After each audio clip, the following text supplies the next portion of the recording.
The Bible here is saying that when Christ died, he died to redeem us from lawlessness. That means anything that is unlike God, anything that is anti-Christ. The problem is when you were in the world, you do some crazy stuff. But there are some of us, we are in the church and we are still doing some crazy stuff. And all we need to do is call those crazy things by name. And said, gambling, we need to have a conversation. I need to remind you about something. You are presumptuous and you are wicked. God have a plan for my life. I've been called from I was in my mother's womb.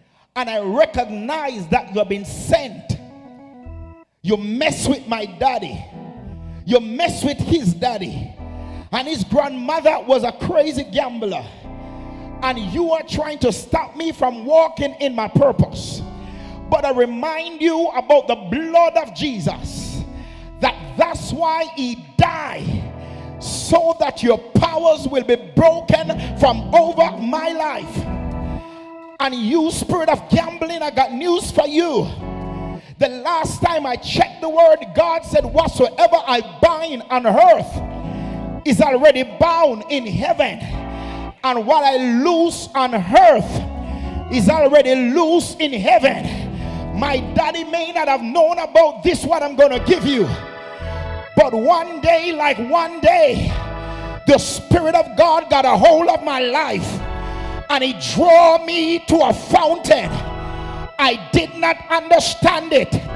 But when I look in that fountain, I saw the blood. And when I saw the blood, somebody say, at the cross, we were first saw the light. And my burden of my sins, somebody say, rolled away.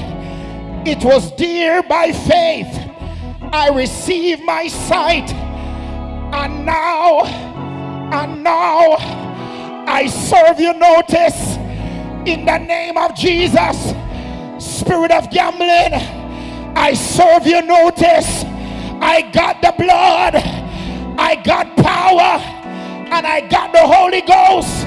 You have no more grip, no more authority over my life.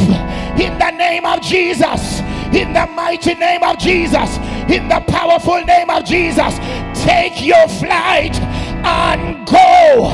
This day your powers are broken in Jesus' mighty name. Somebody give him praise.